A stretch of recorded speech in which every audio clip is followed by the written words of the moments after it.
Hello guys, welcome back to my class. So ಈ ಕ್ಲಾಸ್ನಲ್ಲಿ ನಾನು ನಿಮಗೆ ಡೀಟೇಲಾಗಿ ಹೇಳ್ಕೊಡ್ತಾ ಇದ್ದೀನಿ ಆಲ್ ದೋ ಹೇಗೆ ನಾವು ಕರೆಕ್ಟಾಗಿ ಯೂಸ್ ಮಾಡ್ಕೋಬೇಕು ಸೆಂಟೆನ್ಸ್ಗಳಲ್ಲಿ ಅಂತ ತುಂಬ ಎಕ್ಸಾಂಪಲ್ಸ್ ಕೊಡ್ತಾ ಇದ್ದೀನಿ. ಈ ವಿಡಿಯೋ ನಿಮ್ಗೆ ತುಂಬ ಇಂಪಾರ್ಟೆಂಟ್, ಎಂಡ್ವರೆಗೂ ನೋಡಿ, ನೋಟ್ಸ್ ಮಾಡ್ಕೊಳ್ಳಿ. ಸೊ ನಾನು ಲಾಸ್ಟ್ ಕ್ಲಾಸ್ನಲ್ಲಿ ಕಂಜಂಕ್ಷನ್ಸ್ನ ಇಂಟ್ರೊಡಕ್ಷನ್ ಕೊಟ್ಟಿದ್ದೆ, ಹೋಗಿ ನೋಡಿ. ಅದರಲ್ಲಿ ನಾನು ನಿಮಗೆ ಡೈಲಿ ಲೈಫ್ಗೆ ಬೇಕಾಗಿರೋ ಎಲ್ಲ ಕಂಜಂಕ್ಷನ್ ವರ್ಡ್ಸ್ನ, ಅಂದರೆ ಈ ರೀತಿ ಆಲ್ ದೋ ಆ್ಯಂಡ್ ಬೇರೆ ಕಂಜಂಕ್ಷನ್ಸ್ ಎಲ್ಲ ಸೇರಿ ನಾನು ಇಂಟ್ರೊಡಕ್ಷನ್ ಕೊಟ್ಟಿದ್ದೀನಿ. ಆ ವರ್ಡ್ಸ್ನ ಹೇಗೆ ಪೊಸಿಷನ್ ಮಾಡಬೇಕು, ಹೇಗೆ ಯೂಸ್ ಮಾಡಬೇಕು ಅನ್ನೋದನ್ನ ಅದನ್ನು ನೋಡಿದರೆ ನಿಮ್ಗೆ ಈ ವಿಡಿಯೋ ಈಸಿ ಆಗುತ್ತೆ. ಸೊ ನಾವು ಕನ್ನಡದಲ್ಲಿ ಈ ಥರ ಮಾತಾಡಬೇಕಾಗುತ್ತೆ. ಆದರೂ ನನಗದು ಸಿಗಲಿಲ್ಲ, ಆದರೂ ಈ ಥರ ಆಯಿತು, ಆಗಿದ್ರೂ ಕೂಡ ಅವನು ಬರಲಿಲ್ಲ ಅಂತ ಅಲ್ವಾ. ಆ ಟೈಮ್ನಲ್ಲಿ ನಾವು ದೋ ಯೂಸ್ ಮಾಡ್ತೀವಿ. ಆರ್ ಇನ್ನೂ ಫಾರ್ಮಲ್ ಆಗಿರಬೇಕಂದ್ರೆ ಆಲ್ ದೋ ಯೂಸ್ ಮಾಡಿ. ದೋ ಆರ್ ಆಲ್ ದೋ ಸೇಮ್, ಮೀನಿಂಗ್ನಲ್ಲಿ ಏನೂ ಡಿಫ್ರೆನ್ಸ್ ಇಲ್ಲ, ರೈಟ್. ದೋ ಅನ್ನೋದು ಸ್ಪೋಕನ್ ಇಂಗ್ಲೀಷ್ನಲ್ಲಿ ತುಂಬ ಕಾಮನ್, ಆಲ್ ದೋಗಿಂತ ದೋನೇ ಜಾಸ್ತಿ ಸ್ಪೋಕನ್ನಲ್ಲಿ ಯೂಸ್ ಮಾಡ್ತಾರೆ, ರೈಟ್. ನೀವು ರೈಟಿಂಗ್ನಲ್ಲಿ ಫಾರ್ಮಲ್ ಆಗಿ ಕಾಣಿಸ್ಬೇಕಂದ್ರೆ ಆಲ್ ದೋ ಯೂಸ್ ಮಾಡಿ ಅಷ್ಟೇ. ಸೊ ಇವತ್ತಿನ ಎಕ್ಸಾಂಪಲ್ಗಳಲ್ಲಿ ನಾನು ಎಲ್ಲ ಕಡೆನೂ ದೋನೇ ಯೂಸ್ ಮಾಡ್ತೀನಿ, ನೀವು ಆಲ್ ದೋ ಕೂಡ ಅಲ್ಲಿ ರೀಪ್ಲೇಸ್ ಮಾಡ್ಕೊಳ್ಳಿ. ಸ್ಪೋಕನ್ ಇಂಗ್ಲೀಷ್ಗೆ ಈಸಿ ಇರಲಿ ಅಂತ ನಾನು ದೋನೇ ಯೂಸ್ ಮಾಡ್ತಾ ಹೋಗ್ತೀನಿ, ರೈಟ್. ಸೊ ಲಾಸ್ಟ್ ಕ್ಲಾಸ್ನಲ್ಲಿ ನಾನು ನಿಮ್ಗೆ ಏನು ಹೇಳ್ಕೊಟ್ಟಿದ್ದೆ, ಯಾವುದೇ ಕಂಜಂಕ್ಷನ್ ಆಗಿದ್ರೂ ನೀವು ಯೂಸ್ ಮಾಡ್ತಾ ಇದ್ದರೆ ಕಂಜಂಕ್ಷನ್ ಹಿಂದೆ ಒಂದು ಕ್ಲಾಸ್, ಅದಾದಮೇಲೆ ಒಂದು ಕ್ಲಾಸ್ ಹಾಕಿ. ಕ್ಲಾಸ್ ಅಂದರೆ ಒಂದು ಸೆಂಟೆನ್ಸ್, ಸಬ್ಜೆಕ್ಟ್ ಆ್ಯಂಡ್ ವರ್ಬ್ ಇರಬೇಕು, ಅವಾಗ ಒಂದು ಕಂಪ್ಲೀಟ್ ಸೆಂಟೆನ್ಸ್ ಆಗುತ್ತಲ್ವ. ಆ ಥರ ಎರಡು ಸೆಂಟೆನ್ಸ್ಗಳನ್ನ ಈ ಒಂದು ಕಂಜಂಕ್ಷನ್ ಜಾಯಿಂಟ್ ಮಾಡುತ್ತೆ. ಸೊ ಕಂಜಂಕ್ಷನ್ನ ಎರಡೂ ಕಡೆ ಒಂದು ಪ್ರಾಪರ್ ಸೆಂಟೆನ್ಸ್ ಇರಬೇಕಂದ್ರೆ ಸಬ್ಜೆಕ್ಟ್ ಪ್ಲಸ್ ವರ್ಬ್ ಇರಬೇಕು. ಅದು ಬಿ ಫಾರ್ಮ್ ಕೂಡ ಆಗಿರ್ಬೋದು. ಲಾಸ್ಟ್ ಕ್ಲಾಸ್ ನೋಡಿ ನಿಮಗೆ ಗೊತ್ತಾಗುತ್ತೆ. ನಾನಿವಾಗ ಕನ್ನಡ ಸೆಂಟೆನ್ಸ್ ಕೊಡ್ತೀನಿ, ನೀವು ಟ್ರೈ ಮಾಡಿ. ಸೊ ಹೇಳಿ, ಅವನು ಬಡವನಾಗಿದ್ದರೂ ಕೂಡ ಸಂತೋಷವಾಗಿದ್ದಾನೆ. ಹೀ ಈಸ್ ಹ್ಯಾಪಿ ದೋ he is poor. Hi is happy, Hi is poor, ಮಧ್ಯದಲ್ಲಿ ದೋ ಬಂದಿದೆ. ಆಲ್ ದೋ ಕೂಡ ಹಾಕ್ಬೋದು, ಹೀ ಈಸ್ ಹ್ಯಾಪಿ ಆಲ್ ದೋ ಹೀ ಈಸ್ ಪೂರ್ ಅಂತ. ಸೊ ಕನ್ನಡದಲ್ಲಿ ಯಾವ ಸೆಂಟೆನ್ಸ್ನಲ್ಲಿ ಆಗಿದ್ರೂ ಕೂಡ ಅಂತ ವರ್ಡ್ ಬರುತ್ತೆ, ಅಷ್ಟು ಸೆಂಟೆನ್ಸ್ನ ಇಂಗ್ಲೀಷ್ನಲ್ಲಿ ದೋ ಜೊತೆ ಹೇಳಿ. ಫಾರ್ ಎಕ್ಸಾಂಪಲ್ ಇಲ್ಲಿದೆ ನೋಡಿ, ಅವನು ಬಡವನಾಗಿದ್ರೂ ದೋ ಹೀ ಈಸ್ ಪೂರ್. ಈ ಎರಡು ಸೆಂಟೆನ್ಸ್ಗಳು ಮ್ಯಾಚ್ ಮಾಡಿ ನೋಡ್ಕೊಳ್ಳಿ, ರೈಟ್. ಸೊ ಈ ದೋ ಕ್ಲಾಸ್ನ ನೀವು ಫಸ್ಟಲ್ಲೇ ಬೇಕಿದ್ರೂ ಹಾಕ್ಬೋದು, ಅದಕ್ಕೆ ಇಂಪಾರ್ಟೆನ್ಸ್ ಕೊಟ್ಟರೆ ಫೋಕಸ್ ಶಿಫ್ಟ್ ಮಾಡೋಕ್ಕೆ. Though he is poor, comma he is happy. So ಇದು ಬರಿತಾ ಇದ್ರೆ ಕಾಮಾ ಹಾಕಿ, ದೋ ಕ್ಲಾಸ್ ಆದಮೇಲೆ ಬಿಗಿನಿಂಗ್ನಲ್ಲಿ ಬಂದರೆ ಈ ಥರ ಇರಬೇಕು. ಇಲ್ಲಿ ಆಲ್ ದೋ ಕೂಡ ಹಾಕ್ಬೋದು, ರೈಟ್. ಕ್ಲಿಯರ್ ಆಯ್ತಲ್ಲ. ಸೊ ಈಗ ನೀವು ಟ್ರೈ ಮಾಡ್ತಾ ಹೋಗಿ. ಅವನ ಹತ್ರ ತುಂಬ ದುಡ್ಡಿದ್ರೂ ಕೂಡ, ಸೊ ಇಷ್ಟು ದೋ ಕ್ಲಾಸಲ್ಲಿ ಬರಬೇಕು. Even though he has lots of money, he is not a happy person, or he is not happy, ಏನಾದರೂ ಹೇಳಿ ನೀವು. ಇಲ್ಲಿ ನೋಡಿ, ಬರೀ ನಾನು ದೋ ಹಾಕಿಲ್ಲ, ಈವನ್ ದೋ ಹಾಕಿದೆ. ಯಾಕೆಂದರೆ ಕನ್ನಡದಲ್ಲಿ ದುಡ್ಡಿದ್ರೂ ಕೂಡ ಅಂತ ನಾವು ಇನ್ನೂ ಸ್ಟ್ರೆಸ್ ಮಾಡಿ ಹೇಳ್ತಾ ಇದೀವಲ್ವಾ, ಆ ಥರ ನೀವು ಎಂಫಸೈಸ್ ಮಾಡಬೇಕು ಅಂದರೆ ದೋ ಜೊತೆಗೆ ಈವನ್ ಸೇರಿಸಿ, ಆಗ ಅದು ಇನ್ನೂ ಸ್ಟ್ರಾಂಗ್ ಆಗುತ್ತೆ ನೀವು ಹೇಳ್ತಾ ಇರೋದು. ಸೊ ಇಲ್ಲಿ ನಾವು ಅವರು ಅಂತ ಹೇಳ್ತಾ ಇದ್ದೀವಿ ಅಂದರೆ ರೆಸ್ಪೆಕ್ಟ್ಫುಲ್ ಆಗಿ ಮಾತಾಡ್ತಾ ಇದ್ದೀವಿ, ಯಾಕೆಂದರೆ ದೊಡ್ಡವರು. ಇಂಗ್ಲೀಷ್ನಲ್ಲಿ ನೀವು ಹೀಗೆ ಅನ್ಬೋದು, he is healthy even though he is very old, right. I still feel hungry though I had a big lunch. ಅಂದರೆ ನಾನು ಜಾಸ್ತಿನೇ ಊಟ ಮಾಡಿದ್ದೆ. ಫೀಲ್, ಲುಕ್, ಸೀಮ್ ಈ ಥರ ವರ್ಡ್ಗಳ ಮೇಲೆ ನಾನು ಆಲ್ರೆಡಿ ವಿಡಿಯೋ ಮಾಡಿದ್ದೀನಿ. ನೀವು ಅದನ್ನು ಹಳೆ ಕ್ಲಾಸಸ್ ಎಲ್ಲ ನೋಡಿದರೆ ಇಲ್ಲಿ ನಿಮಗೇನು ಕನ್ಫ್ಯೂಷನ್ ಇರಲ್ಲ. ಮಳೆ ಬರ್ತಾ ಇದ್ರು ಕೂಡ ಅವನು ಹೊರಗೆ ಹೋದ. He went out even though it was raining. Try ಮಾಡಿ. Kiran came to work though he was sick. Though he knew the truth, he told us nothing. He didn't tell us anything. ಗಿಂತ he told us nothing ತುಂಬ strong ಆಗಿರುತ್ತೆ.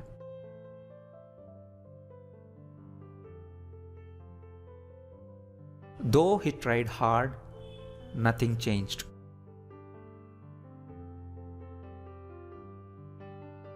He got blamed even though it wasn't his fault. ನೋಡಿ, ಹೀ got blamed ಅಂದರೆ ಅವನು ಬೈಸ್ಕೊಂಡ. So got ಮೇಲೆ ನಾನು video upload ಮಾಡ್ತೀನಿ, ನೋಡ್ತಾ ಇರಿ ನೀವು. ಅಂದರೆ ಅವನು ಬೈಸ್ಕೊಂಡ ಅಂತ. ಹೀ ಹ್ಯಾಸ್ ಬ್ಲೇಮ್ಡ್ ಅನ್ಬಾರ್ದು ಇಲ್ಲಿ. ಸೊ ಟೆಲಿಗ್ರಾಮ್ನಲ್ಲಿ ಈ ಕ್ವಶನ್ ಕೇಳಿದೆ, ನೀವು ತುಂಬ ಜನ ಹೀ ಹ್ಯಾಸ್ ಬ್ಲೇಮ್ಡ್ ಅಂತ ಆನ್ಸರ್ ಮಾಡಿದ್ರಿ. ನೋ, ಹೀ ಹ್ಯಾಸ್ ಬ್ಲೇಮ್ಡ್ ಅಂದರೆ ಅವನು ಬೇರೆಯವ್ರಿಗೆ ಬೈದ ಅನ್ನೋ ಮೀನಿಂಗ್ ಬರುತ್ತೆ. ಪ್ರೆಸೆಂಟ್ ಪರ್ಫೆಕ್ಟ್ನಲ್ಲಿದೆ. ಹೀ ಗಾಟ್ ಬ್ಲೇಮ್ಡ್ ಅಂದರೆ ಅವನು ಬೈಸ್ಕೊಂಡ, ಇಲ್ಲಿ ಅವನ ಮೇಲೆ ಆ್ಯಕ್ಷನ್ ಆಯಿತು. ರೈಟ್? ತುಂಬ ಜನ ನೀವು ರಾಂಗ್ ಆನ್ಸರ್ ಮಾಡಿದ್ರಲ್ವಾ? ಸೊ ನಿಮ್ಗೆ ಗೊತ್ತಿದೆ ಅಲ್ವಾ, ಟೆಲಿಗ್ರಾಮ್ ಆ್ಯಪ್ನಲ್ಲಿ ನಾನು ಈ ಥರ ಟ್ರಿಕಿ ಕ್ವೆಶನ್ಸ್ ಕೇಳ್ತಾ ಇರ್ತೀನಿ, ನೀವು ಆನ್ಸರ್ ಮಾಡ್ಬೋದು. ರಾಂಗ್ ಆನ್ಸರ್ ಆಗಿದ್ರೆ ನೀವು ಕರೆಕ್ಟ್ ಆನ್ಸರ್ ಚೆಕ್ ಮಾಡ್ಬೋದು. ನಿಮ್ಗೆ ಯಾರಿಗೆ ಗೊತ್ತಿಲ್ಲ ಅಂದರೆ ಟೆಲಿಗ್ರಾಮ್ ಆ್ಯಪ್ನ ಡೌನ್ಲೋಡ್ ಮಾಡ್ಕೊಳ್ಳಿ, ಈ ನೇಮ್ನ ಸರ್ಚ್ ಮಾಡಿ ಜಾಯ್ನ್ ಆಗಿ, ಅಷ್ಟೇ, ಸಿಂಪಲ್. ಆರ್ ಡಿಸ್ಕ್ರಿಪ್ಷನಲ್ಲಿ ಲಿಂಕ್ ಕೊಟ್ಟಿದ್ದೀನಿ, ಟೆಲಿಗ್ರಾಮ್ ಆ್ಯಪ್ನ ಡೌನ್ಲೋಡ್ ಮಾಡಿಕೊಂಡು ಆ ಲಿಂಕ್ ಕ್ಲಿಕ್ ಮಾಡಿ. ರೈಟ್? ನಾನು ಬೇಡ ಅಂದರೂ ಕೂಡ ಅವನು ಬಂದ. He came even though I told him not to come ಅನ್ನೋ ಬದಲು I told him not to, ಅಷ್ಟಕ್ಕೆ ನೀವು ಸ್ಟಾಪ್ ಮಾಡಿದ್ರು ಅದು understood. She has a very loud voice, though she is little.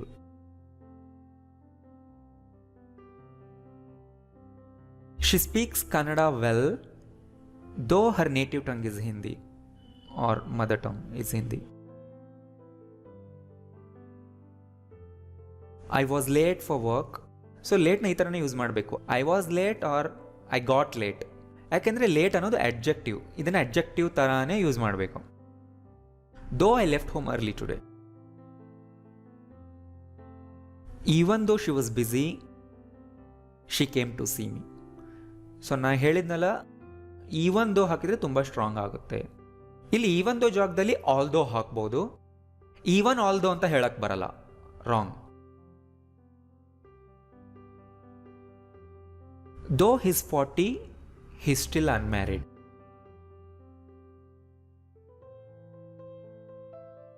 Even though it's against company policy, he helped me. They survived even though the building was destroyed. I don't understand. I'm not understanding ಅನ್ಬಾರ್ದು. ನಾವು ಒಂದು ವಿಡಿಯೋದಲ್ಲಿ explain ಮಾಡಿದ್ದೀನಿ ಯಾಕೆ ಅಂತ ಅಲ್ವಾ? I don't understand even though you've explained many times. She speaks very good English even though she grew up in a village.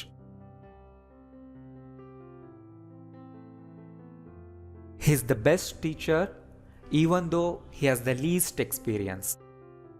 So ನೀವು ಕನ್ನಡದಲ್ಲಿ ಇರೋ ಥರನೇ ಇಂಗ್ಲೀಷ್ನಲ್ಲಿ ಹೇಳಬೇಕಾಗಿಲ್ಲ, ಅವ್ನು ತುಂಬ ಚೆನ್ನಾಗಿ ಟೀಚ್ ಮಾಡ್ತಾನೆ ಅನ್ನೋದನ್ನು ಈ ಥರನೂ ಹೇಳ್ಬೋದು. ಎಸ್, ಹಿ ಟೀಚಸ್ ವೆರಿ ವೆಲ್ ಅನ್ಬೋದು, ಬಟ್ ನಾನು ಇಲ್ಲಿ ಏನು ಕೊಟ್ಟಿದ್ದು ಸ್ವಲ್ಪ ಚೇಂಜ್ ಮಾಡೀನಿ. He is the best teacher ಅಂದರೂ ಅದೇ ಅರ್ಥ. Even though has the least experience ಅಂದರೆ ಕಡಿಮೆ, ಅತ್ಯಂತ ಕಡಿಮೆ, ಅಂದರೆ ಬೇರೆಯವರಿಗೆ ಕಂಪೇರ್ ಮಾಡಿ ಹೇಳ್ತಾ ಇದ್ದೀನಿ, ಆದ್ದರಿಂದ ದ ವರ್ಡ್ ಲೀಸ್ಟ್ ಬಂದಿದೆ ಇಲ್ಲಿ. He works as a peon even though he has a college degree. ಅದು ಪಿಯೂನ್ ಅನ್ಬಾರ್ದು, ನೀವು ಪಿಯಾನ್ ಅನ್ಬೇಕು. He works as a peon even though he has a college degree. She married him even though she didn't like him. Ravi doesn't gain weight even though he eats a lot. Even though Sagar prepared very hard, he failed the interview. ನಿಮ್ಗೊಂದು ಕೆಲಸ ಚೆನ್ನಾಗಿ ಬರುತ್ತೆ ಅಂತ ಹೇಳುವಾಗ good at, not good at ಅನ್ಬೇಕು. ನಾವೊಂದು video ಮಾಡಿದ್ವಲ್ವಾ? So I like playing carrom though I am not very good at it. It ಅಂದರೆ ಇಲ್ಲಿ carrom. Even though he lives next door. So ನಿಮ್ಮ ಮನೆಯ ಪಕ್ಕದಲ್ಲೇ ಯಾರಾದರೂ ಇರ್ತಾರೆ ಅಂದರೆ they are living next door, right? So next door ಅಂದರೆ ನಿಮ್ಮ ಪಕ್ಕದ ಮನೆ, ರೈಟ್? ಈ ಥರ ಹೇಳ್ತೀವಿ. Even though he lives next door, he doesn't even say hello to us. So ನಾನು ಹೇಳಿದೆ ನೆನಪಿದೆಲ್ಲ, ಸೇ ಟು ಬರಬೇಕು. ಲಾಸ್ಟ್ ಒಂದು ಕ್ಲಾಸ್ನಲ್ಲಿ ನಾನು ಹೇಳ್ಕೊಟ್ಟಿದ್ದೆ ಅದನ್ನು. She hasn't lost any weight even though she says she's been dieting.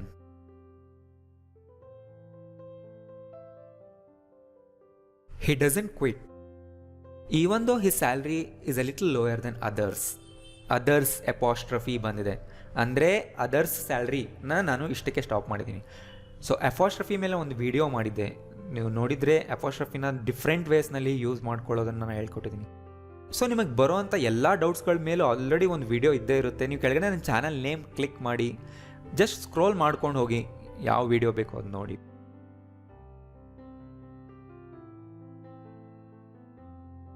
Even though I've been teaching for years, I still get nervous going on stage.